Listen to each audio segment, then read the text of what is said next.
Hello, everyone. You want to introduce yourself while I get this up and running as well. Tell us about you, where you're located, who you serve. Tell us a little bit about you. My name is Maria Gargiulo. I'm located in Los Angeles, California. Previous to that, I was in Springfield, Missouri. And then previous to that, I grew up in London and Sicily. So I've been a little bit all over throughout that entire process. I traveled a lot. I was shown a lot of beautiful things, kind of landed in Missouri, went through a crazy 6.5-year relationship, came out of that, kind of partied my balls off, gained a bunch of weight. And that's how we started our fitness journey. Have you stopped partying your balls off? Yes, to a certain degree. It's much more modified. I do like to work hard, play hard, but not. Still having some fun. Yeah.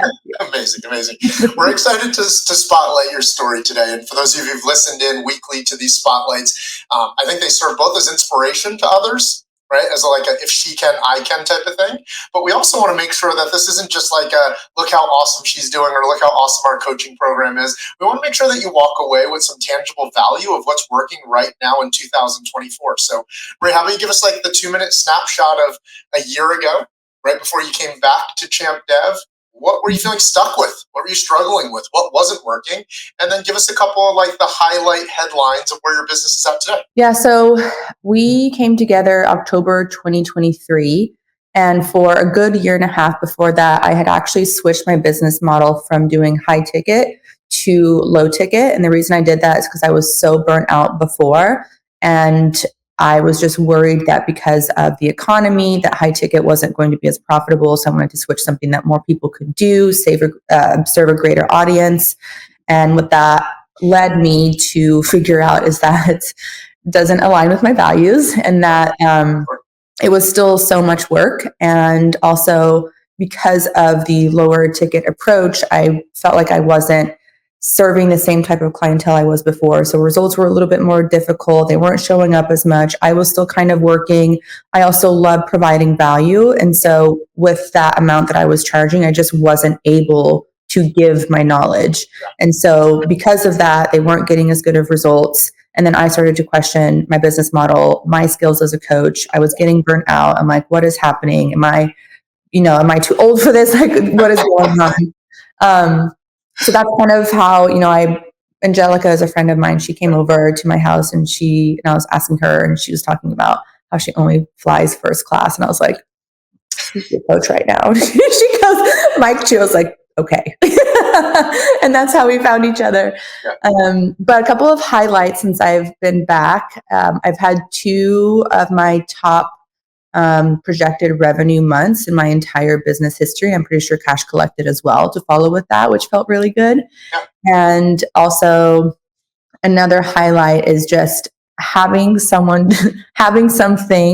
to follow. Like, hey, this has worked for this person. This is what they did. If you do the same, it will work. And that I hadn't had in years. Ever since, the beginning, LCA, everything else I've had to come up with myself. And it was just nice to kind of have a plan that if you implement, it works. Couple things I want to unpack there. For context, the best months ever, or some of the levels that you're hitting, just for people listening in to give them an idea of what you can reach in business. Yeah, I think the first one was $60K projected revenue. And then the second one was probably 3 or 4 months afterwards. And I think it was 68. Yeah. And you've been averaging cash collected, or some of your highs of cash collected have been what? 30, 35. Yeah. And I think the last highlight thing, and we'll dive into the things, is I think you shared what you did all of last year before you came to Champ Dev. You've already beaten that this year with 3 to 4 months to go. Yep. Yeah. Amazing. Which feels good. For someone who had built a relatively successful high-ticket coaching business, you are not the first, and you definitely won't be the last to get allured into the attractiveness of low-ticket. Right? So let's talk about that a little bit. Why do you think high-ticket coaches who have already established a business and proven that works somehow get caught in the glimmer of low-ticket? Like, what draws them in to think that that's going to be the answer for scalability, and also just being able to serve more and do less. That's what got me. I had someone approached me, hey, we have this app, we focus on low ticket. Here are the numbers of some of these other people. They're only working a certain amount of hours. They have all these clients. And I was like, wow, that sounds nice. So we went down that route. I was like, yeah, the economy's crap. So maybe like this is the next thing for me. And then when I just got in there was like more payment errors, more complaints. I shouldn't say don't value, because there were clients that did really good and that valued that. It was a lot of money for them, but also there's just a different type of personality with someone that's going to pay $250 a month compared to someone who's going to pay $750 a month. Like they just work harder. And because of that, because these girls weren't, in my opinion, taking it as seriously or valuing as much, they just weren't showing up. And then they were blaming the program or the coach, and then payment errors. And I'm a very sensitive person when it comes to payment errors and also complaints. Like I really take it to heart. So although I was serving more people, I was also dealing with more of the things that make my heart hurt. And that didn't feel good. And I think there's also the belief to the point you said, Maria, I'm going to make more doing less. Mm-hmm. And so I think we start to believe, well, if I charge less, I'm naturally going to get more clients. Instead of dozens, mm-hmm. I'll have hundreds. Instead of hundreds, I'll have thousands. And I think we forget the work that still has to be done to get mm-hmm. a human being to take their credit card out, mm-hmm. whether it's to spend $1 or $1,000. It still requires a sale. And so you think you're going to have 1,000 people paying you $100 a month, and then you end up with like 10. Honestly, the lead number has been the same. I just charge more now and get better results. It also didn't align with my values. Like I'm not here to churn and burn. Like I don't just want people to come in and out. I'm actually here for the experience. I want to know what's going on in your life. I want to help you with more than just your movement and your nutrition. Like I want to know what's going on in your marriage, what's going on with your finances, like the whole thing. Like we have such a beautiful gift of like being healthy and being conscious and actually like improving every area of our life. And we're so freaking happy doing that. It is our honor to be able to give that gift to them. And you cannot do them when you don't see them, when they're only paying $250 a month. It is a disservice to them. So good. So if you're in this and you're listening in and you're really in this, not just to make money, although that's a huge byproduct, but you truly are in this to help people, then high ticket's the way to go. On a coaching point, Maria, when you come to Champ Dev, do we tell you low ticket's stupid and to abandon it altogether? No. So how did we still work your low ticket offer, and what were some of the redesigns we did with your offers and your model? Yeah, we didn't nix it. You guys suggested I keep it as a downsell, which is great. So when I do find a client that really wants to do this and they just simply cannot afford the high ticket, then I'm like, okay, no problem. Let's just start with low ticket. This is what you get. If down the line things change for you, we can always upgrade. Or if you just feel like you need support, or maybe you're saving money because you're not eating out and drinking, and then you suddenly have more money, then we can always upgrade. And so I did want to keep it because I just don't want to leave any money on the table. And I still want to impact people. And if that is on a greater scale with my high ticket program, great. If it's on a smaller scale, like maybe their life only changes 25%, at least that's 25% that they might be happier. Yeah. And I think people would relate as you're going down this path of trying to do low ticket. Let's move off of low ticket to just kind of what you were feeling at this point, financially, emotionally, bored. Like what was kind of a low point of like, I'm talking to my friend Angelica. She's like, who's your coach? But before you even reached out to me, what was kind of the low point? Describe the situation at that point. Yeah, I just didn't know I was going to pay the bills. Which is so frustrating because when I started my business in 2018, I was super successful. 2018, 2019, 2020, like revenue was going up, up, up. I'm like, this is freaking sick. I was traveling. Then COVID happened. Everyone and their mom became a coach. And suddenly social media didn't work for me anymore. And then I was like, what's happening? Like, Mom, you have room for me in the basement. So I was about to talk to my financial advisor and be like, yo, dude, I got like, can we just pull some funds from wherever you put my funds at? Can we pull I don't know where they actually are, but hopefully I have money. I know you're doing something with them that's generating money, but I think I need some of it back a little bit. So I was to that point. And we can laugh about it now. we can. And I was like, okay. And then Angelica just visited at the perfect time and told me the whole first class thing. And I was like, fine, I'm calling Mike. And I think I messaged you. I was like, You remember me? I did. I remember that conversation. So Help me. you're about to liquidate stocks, calling mom to see if you're going to move I it. missed the baby again. And here we are today. Here we are today. What did that take? Like, not just obviously the inspiration, but like someone who had already built a successful business. What did it feel like you had to embody to get back to a place of coachability and beginnership? What would you say to somebody who's like, yeah, but I already been successful and da da da da da? But like, what did that take for You know, I've always been coachable. Well, we know I'm not the best implementer, but being that I am coachable. You're a great student. Yeah. And what did it take? I think just trust. I'm not self-made. I have had so much help, and I am totally okay with admitting that. I invest in people who have what I have, and they have it figured out, and they're my fast track ticket to where I want to be. So I'm cool with spending the money on that. Yeah, it was scary, but I also know that the first program that you and I were in, that changed my life completely. I had no money. I was $30,000 in debt, and I was like, here's my card. What's $5,000 more? And that completely changed my life. And I knew you were a top performer at LCA, and Angelica and a few other people just spoke so highly of you. Honestly, I just didn't care. I trusted. So trust is always such an important part. Yeah. I'm like, well, I can do it. Yeah, one can, we all can. Let's talk about the fun stuff, the sexy stuff, the strategy stuff. Let's go right to something that's cool right now that I think people listening in are like, how are you doing that? Right? Because you talked about how what was working on social media through 2018 before COVID was starting to no longer work come 21, 22, et cetera. And yet today, right now, organic is still the primary and sole part of the growth of your business. And you have a video just last month that's how many views right now? I want to say 25 mil.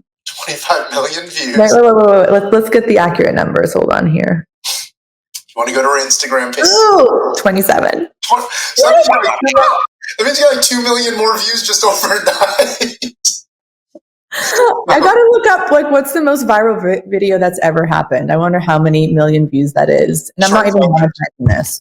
I wonder if anyone's ever gotten to 1 billion views before. I'm guessing it's hundreds of millions, but you got 27 million views. I think you had 1 million likes as of last night when I was showing it to my fiance, which is cool. Now, obviously, there's a little bit of luck when we go viral, but at the same time, it's also not luck. It's learning to study what's working. It's learning to do market research, something we teach in this community. So what were some of the things you did to identify a video that you thought would give you an opportunity to go viral and viral to the right audience? Because how many new followers have you gotten from that video now? 6,200. 6,200 new followers, majority probably in your ideal client, because Maria is someone, for everyone who listened in, right, could have 20, 30, 40,000 followers, but because of her modeling days early on, a lot of those followers were the wrong people. So something we've also been working on, Maria, is like building the audience bigger, but of the right types of people. All right, so talk to us through your mindset of when you think about a piece of content that you're doing more to go viral, not just to add value or something like that. How do you think about finding that piece of content? I like educating with humor. Okay. So when I think about what might go viral, it's usually something funny or relatable. And so I try to keep that in mind. 2 or 3 years ago, I had another viral piece that had 23 million views. And it was also over hormones. And it was comparing male hormones to female hormones. That one did also really well. So when I saw the original video, which was actually a minute long, and it was just describing female moods, I was like, oh, and it incorporated the guy's point of view. I was like, okay. So I got that one. I chopped it up. I replaced the verbiage and picked out the clips that I thought represented the female cycle, like when we were at. And I just made it shorter and then just, edited the words and kind of recreated it. And it was super relatable.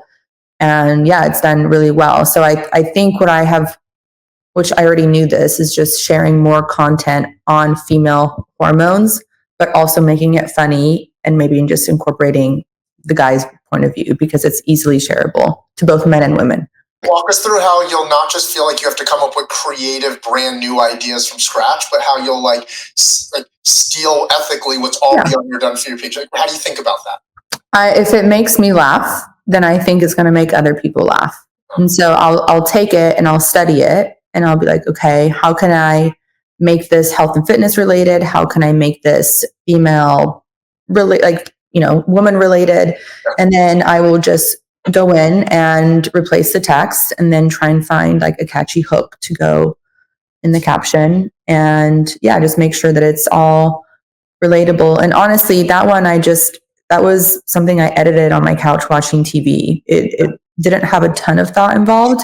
And I was just praying that it would be funny. Because I think certain things are funny. Not everyone does. And so I was like, I really hope that they think this is as funny as it is. Because you just never know. Sure. And thank goodness everyone else thought it was funny. Tell us, tell me, as if you're teaching me like I'm a fifth grader, Julio style. You said I find something that made me laugh, but then I'll watch it and I'll study it. What does that mean? What are you studying for? Like, what are you picking apart? What are you dissecting? The verbiage that they use, and also maybe like the intention of it. I haven't really thought about that question because it just kind of happens in my brain. Sure. Right. But I look at, if it was shared a lot and if there's a lot of comments, a lot of likes, and sometimes I'll go through the comment thread as well just to see like what other people are saying. And that seems to be helpful. Okay. Yeah. And then I just try to tailor it to what I teach. Yeah. So if I was to break that down in a way a fifth grader can understand it, you find a piece of content that already made you laugh. Mm-hmm. You then say, would I be able to tailor this to my type of audience? Mm-hmm. And then you're studying like what's the hook they put. Or what's the caption they put? Could I replace their caption about parenting or relationships or whatever it is about, right? Or traveling, and can I make it about health or fitness or hormones? Yeah. And then you make it your personality based on the intent they were trying to accomplish with the original. Yeah, I think with that one specifically, it was having the picture of, not the picture, but the viewpoint of the man. Like that one I kept the same. Yep. And then everything else I kind of tweaked. And I think it was that contrast that was what worked. Let's keep staying on this topic then. We had three main topics we were going to teach before we got on. The first one was content and campaigns. So you were getting bored of content. You're like, I've talked about everything I could possibly talk about. What else is working for you around content right now? Whether it's how you're doing market research, whether it's how you're reusing some of your content. What's working for you right now around content? And then we'll talk about campaigns. Yeah, the 5 V's, I have them written down over there. Victory. We're laughing because Maria loves and hates that I find a way to organize everything into 3 F's and 4 V's and 5 V's. So go ahead, Maria, what's working for you right now? Yeah, so just having those to go off of, like, cool, I haven't posted vision today, so I'm going to do that. Or I haven't posted a transformation photo in 2 weeks. No wonder I'm not getting any leads. Probably need to post victory. That was one that I haven't done in forever. And then the other day I posted one of Michelle, and then lo and behold, 3 of her friends reached out. I'm like, why don't you do this more often? So yeah, it's just nice to have like categories of posts because it takes the effort out from my brain, and I get easily overwhelmed. So the easier something can be for me, step by step by step, the less likely I'm going to avoid doing that task out of fear that it will be too big or too hard. What was working with content in 2018 to 2020 suddenly stopped working as there was a flood of new coaches during COVID, right? Because we remember 2018-19, you could just get on live and be like, the 7 secrets to losing weight. And all of a sudden you'd have leads in your inbox. Which that was great, but it also, I didn't have to do messenger process. Yes. So I never truly learned and got the experience to do that. And then I hired someone that just happened to be really good. Yeah. So I'm thankful that it happened. But yeah, so, and also when I got into 2020, I really started to dive into gut health, hormones, metabolism, thyroid, and internal health. Yeah. So my content shifted, and talking about internal health is not as sexy as here's a workout video where I'm wearing a sports bra and booty shorts. Like we've all had that face. At least I don't think you have had that shorts all the time. Yeah. Selfies pre 2020. Yeah. So also my target audience kind of changed a little bit, and I had already built a following that expected certain things from me. So, so just things changed a bit. Let's talk about this. So if anyone listening in has ever thought to themselves, what was working on content is just no longer working as effectively. One thing we've learned in Champ Dev that we've now built out playbooks for is that there's content and then there's campaigns. There's two, like they serve different purposes. Content is still really important to establish the know, like, and trust, but more than ever on social media, you can get your audience to know, like, and trust you, and they still just become fans, and yet they don't become clients. That's what campaigns are now designed for. Maria, walk us through how campaigns have been a game changer for you, and especially the done for you ones that are kind of written and designed for you already. Mm-hmm. Yeah, I think my most successful one was the Beat the Clock campaign, and I'm going to do that probably every single year. It pulled out the people that needed to be pulled out. It's just a reminder. And with campaigns, you have to talk about your program and yourself all the time. And I get a little self-conscious of that because I don't want all the attention to be on me and to be a know-it-all and annoying. But the reality is that like most people are not seeing your stuff every single day. So you may repeat something 7 times and someone will hear it once.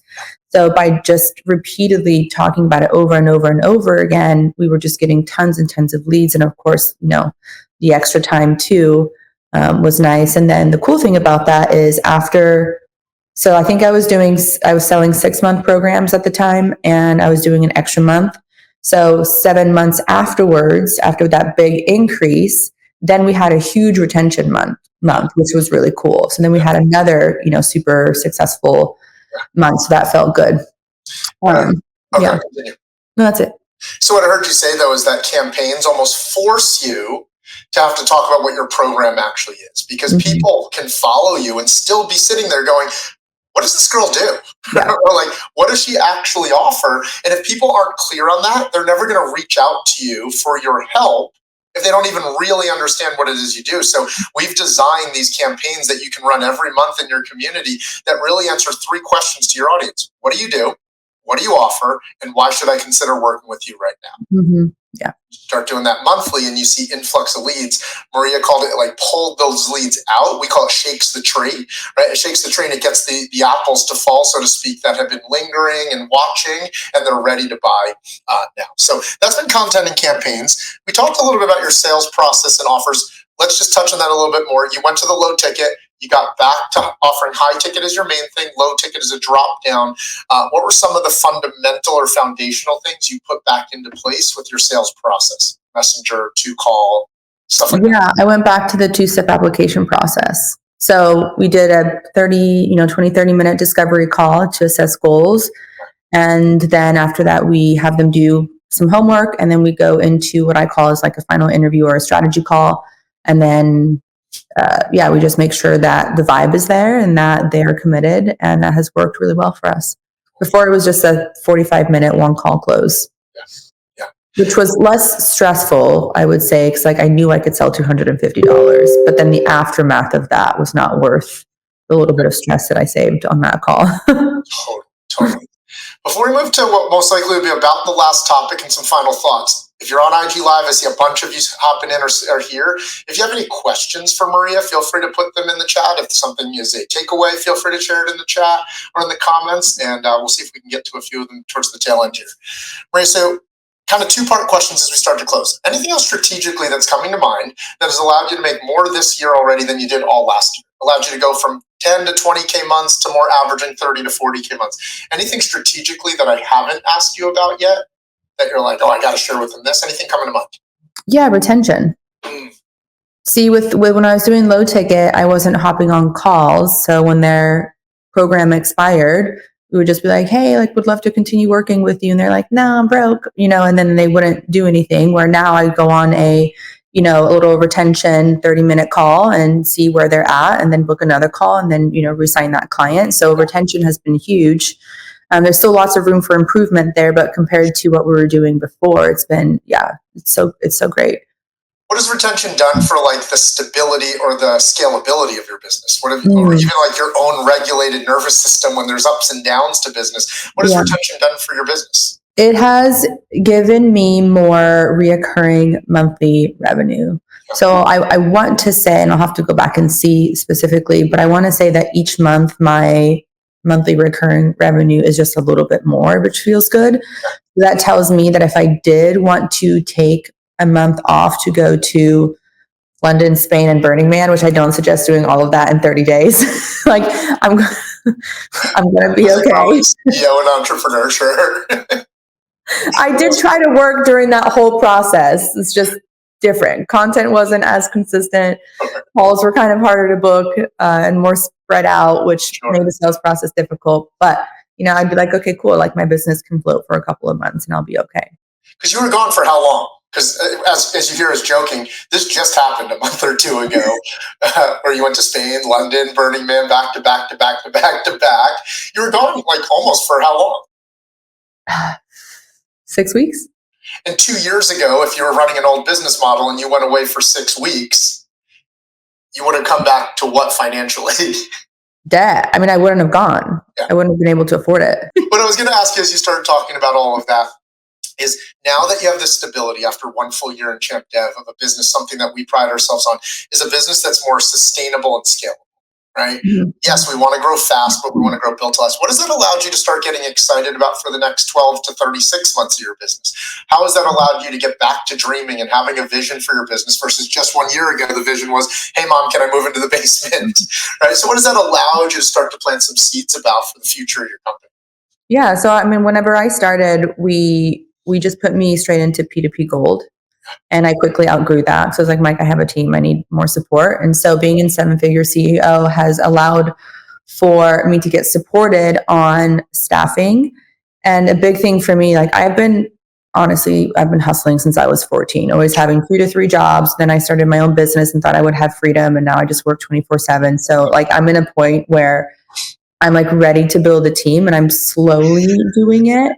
And so what I'm excited about is actually getting good team members that can take on some of the duties that I'm doing that I don't need to be doing, so that I actually have time to work on my business instead of in my business. And I don't know, maybe read a book at night. That would be really cool.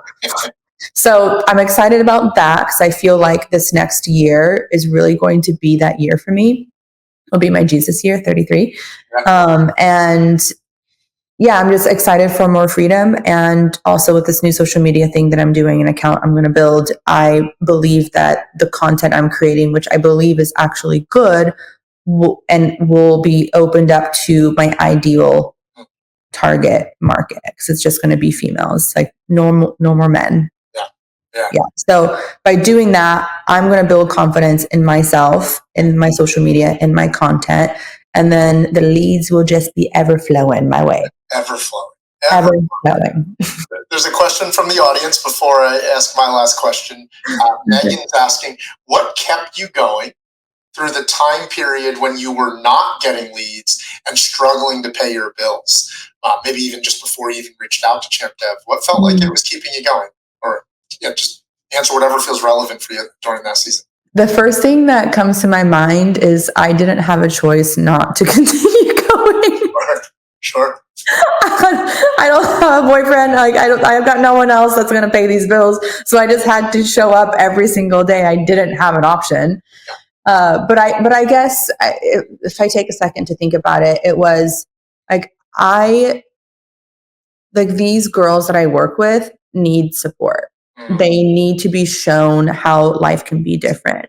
And I believe that every person in my life is brought into my life for a specific reason, whatever you want to believe in, God, energy, source, universe.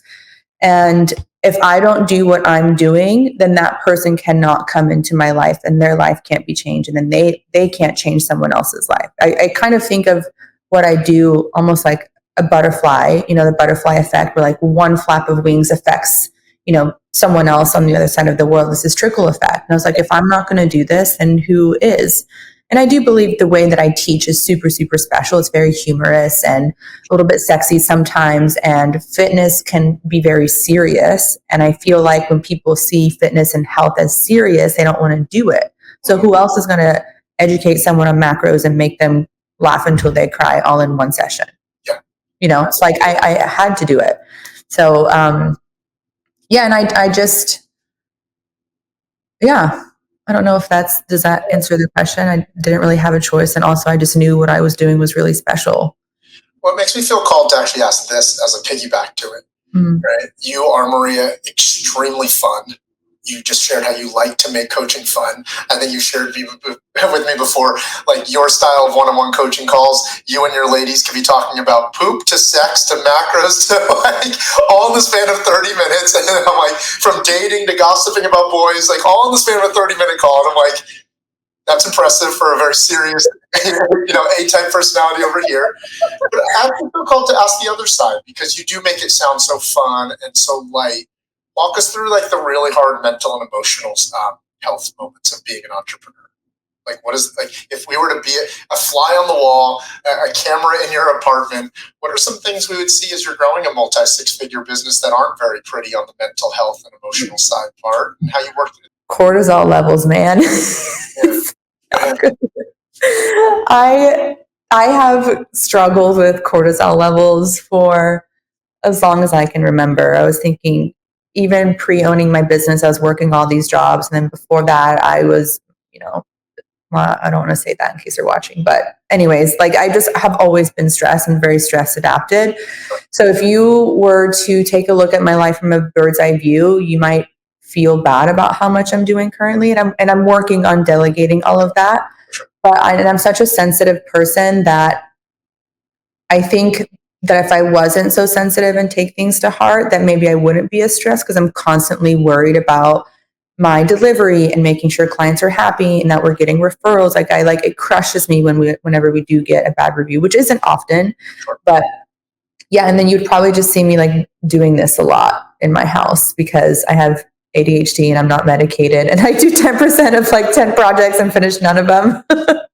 but somehow I do enough that we are successful. So I may be a little hard on myself too, but I do know there's room for improvement in that department.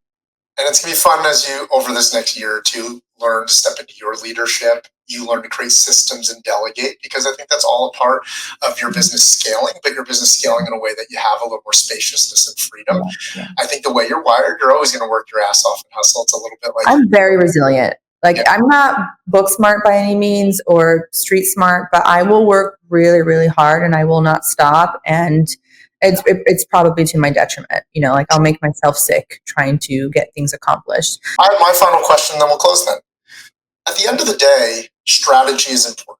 And I do think how we teach systems and strategy at Champ Dev has a level of uniqueness. And you could argue that whether you go to this guy, this competitor, or whatever, like they're going to teach lead gen, they're going to teach sales, they're going to teach whatever. But we've also believed, and you shared at the start of this, like I also believe that community is currency. Finding the right community that you feel at home, safe, aligned with, or whatever it is a huge part of a business starting to grow, because like, this is where I can plant my feet. I have my tribe around me. How has this group specifically been a support for you in growing? Like, I don't even want to say, like, yeah, how's community been important as part of your growth over the last year? I don't feel as alone. And guys and girls in our, especially in like Accelerate, we meet so often and we get to hear the ups and downs and the successes and the new ideas and the struggles. And it just feels good to know that I'm not the only one experiencing something. I also am a huge believer in putting myself in situations with people that are going to allow for me to grow. So I specifically wanted to be in a room with people that were smarter and more successful, because I knew that would help me elevate. And it has.